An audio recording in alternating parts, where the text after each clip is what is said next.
selamat datang kembali di channel Mika Palmer in Texas. Kali ini aku lagi ada di Weatherford College, universitas di kampus di Weatherford ya, kawan-kawan. Ini pertama kalinya aku di sini dan berteduh di bawah pohon-pohon yang rindang dan ada orang juga lalu lalang yang katakanlah mereka nggak ngerti bahasa Indonesia. Ya, wah ada keras sekali skate, jadi ada kayak suara sekira, bukan jangkrik, bukan ya, beda ya sekira sama jangkrik. Oke. Ya seperti itulah keadaannya. Jadi aku di bawah pohon rindang dengan samping aku ini itu ada parkiran yang luas, dan di belakang itu ada namanya Emerging Technologies and Work for Building. Nah seperti itulah kawan-kawan. Luas ini kalau universitas di sini ya. Mungkin aku next time akan cerita seperti apa sih kehidupan kampus-kampus yang katakanlah luas sekali, karena kan Texas ini kan wilayahnya luas sekali ya kawan-kawan, nomor 2 terluas se-Amerika Serikat. Oke, tapi untuk topik kali ini aku mau curhat lanjutan yang sebelum-sebelumnya ya kawan-kawan, yaitu adalah tantangan yang dihadapi orang Indonesia yang tinggal di Amerika, khususnya di Texas. Wow, ada jam berapa sih ini? Bentar ya kawan-kawan. Oke guys, tadi barusan ada iklan lewat. Lumayan. Tadi itu ada belnya itu kalau menurut aku seperti ini ya. Seperti apa? Bel gereja. Oke, kita lanjut ya. Jadi yang terakhir adalah aku mau curhat tentang perbedaan orang Amerika dan juga maksudnya tantangan ya. Jadi tantangannya seperti ini. Jadi Amerika itu berbeda sekali dengan the rest of the world, negara-negara lain pada umumnya ya. Contohnya ya, aku seperti ini. Kalau misalkan dari segi ukuran itu kan, kalau kita kan orang Indonesia ya kilogram ya kan. Kalau di sini tuh pakai pounds. Jadi kita tuh harus belajar lagi kawan-kawan, gimana ukuran-ukuran. Apalagi kan aku pribadi kan suka ya masak, dan itu juga harus belajar ya bahasa-bahasa perdapuran ya kan. Misalkan ukuran pounds, nggak ada tuh yang namanya di sini kilogram. Jadi aku udah search ya. 1 kilo. Oke, bentar. Jadi 1 pound itu sama dengan 0,4 kilogram. Jadi 1 kilogram itu ya kurang lebihnya ya 2 pounds. Jadi kalau setiap kali ngomongnya, oh ini 2 kilogram. Jadi kalau berat badan kamu berapa? Misalkan yang berat badannya 45, jadi kaliin aja 2 ya kan, biar gampang. 90 pounds gitu. Jadi belajarnya inget aja itu. Kadang-kadang sih aku juga nggak begitu ingat ya. Nah contoh itu salah satunya ukuran untuk kilogram ke pounds dan sebaliknya pounds ke kilogram, ya kan. Terus yang paling gak enak itu untuk ukuran dingin ya. Kalau kita kan orang Indonesia kan pakai Celsius ya. Kalau di sini tuh pakai Fahrenheit. Yang sampai saat ini aku sendiri ya kan kadang-kadang masih bingung, tapi orang Indonesia yang udah lama tinggal gitu kan. Jadi kita taunya jadinya kebiasaan kali ya. Jadi taunya jadi ke Fahrenheit. Tapi ada juga sih ya beda-beda orang sih ya. Ada yang sukanya ke Celsius, tapi kan ya ribet lah ya kan kalau ngomongin panas dingin berapa derajat Celsius ke Fahrenheit. Jadi kalau contohnya kan kalau misalkan 0 Celsius itu 0 derajat Celsius sama dengan 32 derajat Fahrenheit. Udah nyontek. Jadi contoh kalau di sini ya itu untuk summer itu sampai ke 100 Fahrenheit yang sama dengan ke 37 derajat Celsius. Panas. Hampir 40 derajat Celsius, dan itu juga lama itu. 4 bulan, 3 bulan kan summer, musim panas. Jadi kawan-kawan, seperti yang aku cerita sebelumnya ya, untuk tantangan di sini orang Indonesia yang tinggal di Amerika.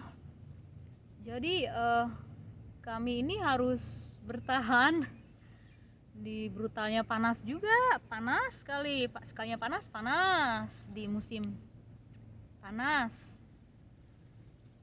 sekalinya dingin sekali yang sampai ke tulang-tulang. Banyak sekali orang di sini lalu lalang. Ya namanya juga tempat umum ya, tempat publik. Oke, sebentar ya, iklannya udah lewat. Oke ya, jadi untuk ukuran ya kan, jadi harus belajar tuh. Makanya kalau sampai sekarang sih ya aku bingung ya.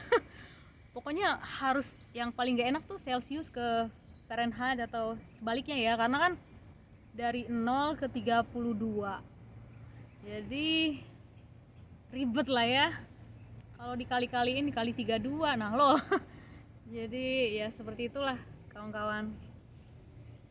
Untuk selanjutnya, untuk yang namanya ukuran, kalau kita kan di Indonesia kan kalau nyetir berapa kilometer gitu kan, kilometer lah ya ukurannya ya kawan-kawan. Nah kalau di sini itu miles. Jadi tuh 1 kilometer sama dengan 0,6 miles. Jadi ribet ya. Masih 0, jadi kalau misalkan di sini ya kawan-kawan, khususnya di Amerika ya, mau di mana aja, mau di state manapun, itu mereka itu suka yang ngebut kawan-kawan. Jadi yang paling rendah kecepatannya itu kan di sini ya. Kalau di highway, kalau di Indonesia kan katakanlah jalan tol ya, jadi yang nggak ada lampu merahnya itu 65 miles ya kan, 65 per jam gitu kan. Lah kalau misalkan jadi 65 miles itu sama dengan 106 kilometer. Jadi mohon maaf, 100,4 ya, beda-beda dikit lah ya. Jadi 104 kilometer per jam itu ngebut, itu udah ngebut sih. Tapi bagi kami tuh di sini itu paling lelet. Jadi kalau aku sih ya kan taat hukum ya. Jadi kita kan harus taat hukum. Jadi untuk mengurangi yang namanya kecelakaan lalu lintas. Tapi kan ya tiap-tiap orang tuh beda-beda lah ya, yang namanya mereka bilang katanya cepat gitu kan, tiba-tiba ya kan terjadi kecelakaan. Mereka tuh kadang-kadang ya orang Indonesia juga sih pelakunya, ada juga. Beberapa mereka tuh sampai 100 miles ya kan, itu sama 100 miles per jam gitu kan, per hour, itu sama dengan 160 kilometer per jam. Jadi itu ngebut banget. Jadi kalau kalau ibarat kata kalau misalkan ya jalan gitu kan, kalau tiba-tiba ya kan, tiba-tiba nih ada gangguan gitu kan, jadi itu rem harus pakem itu, kalau enggak ya udah kecelakaan. Jadi kawan-kawan, itulah ya salah satu kendala yang dihadapi orang Amerika. Mereka itu suka ngebut, apalagi kalau misalkan yang paling nggak enak kan kalau misalkan musim dingin ya, salju, itu bahaya kalau ngebut-ngebut. Tapi tetap aja kan yang namanya ya kebiasaan buruk sangat sangat sulit ya kawan-kawan untuk dihindari. Tapi kalau kita mau terus berusaha ke arah yang lebih baik kan, katakanlah begini, kita yang namanya maut kan nggak ada yang tahu ya. Maksudnya kita ibarat kata ya, tapi kan kecelakaan itu salah satunya itu kalau kita tidak menaati rambu-rambu lalu lintas ya, jadilah kecelakaan. Makanya kadang dulu pas aku masih di Indonesia, kadang-kadang aku nggak paham ya, kok banyak ya kecelakaan yang terjadi gitu kan di Amerika, kenapa ya. Nah sekarang aku paham, karena mereka yaitu cepet banget gitu kan, cepetnya parah, sampai 160 kilometer per jam loh. Itu ngebut, aduh ya, seperti itulah kawan-kawan. Jadi itu kita juga ya, kalau mau hidup aman lah ya, nggak kecelakaan. Dan kadang kan orang jadi yang mungkin tidak meninggal dunia karena kecelakaan, tapi karena kecelakaan itu ada cacat juga. Nah itu kan bahaya kan. Nah oke. Untuk selanjutnya tuh ukuran hektar. Jadi kan 1 hektar itu, sebentar, banyak banget iklannya di sini ya, kapok.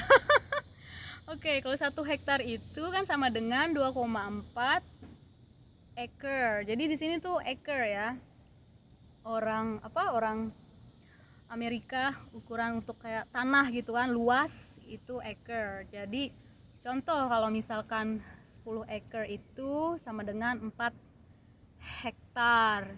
Jadi perkaliannya gimana itu? Ya gitulah kawan-kawan. Jadi segala sesuatunya ya memusingkan ya, beda dari yang lain-lainnya. Contoh kalau nyetir aja kan, kalau orang Amerika kita harus setirnya itu kan di sebelah kiri, kalau Indonesia kan di sebelah kanan.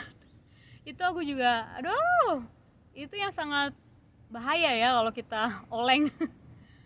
Seperti itu kawan-kawan. Jadi itulah tantangan-tantangan yang kita hadapi, maksudnya kami orang-orang Indonesia yang tinggal di Amerika. Oke, jadi tapi ya kami sangat bersyukur sekali kalau misalkan orang-orang Indonesia yang udah lama bertahan dan tinggal di Amerika ya, kita banyak belajar kawan-kawan, banyak belajar. Oke, sekian dulu ya video curhat aku kali ini. Kalau ada salah kata, minta maaf. Oke, terima kasih untuk para subscriber yang ada di mancanegara, khususnya di Indonesia. Terima kasih sudah subscribe. Semoga dengan adanya channel Mika Palmer in Texas ini bisa menambah info-info, pengetahuan, dan hiburannya ya kawan-kawan. Terima kasih telah menonton. Thank you for watching. Bye-bye. Peace.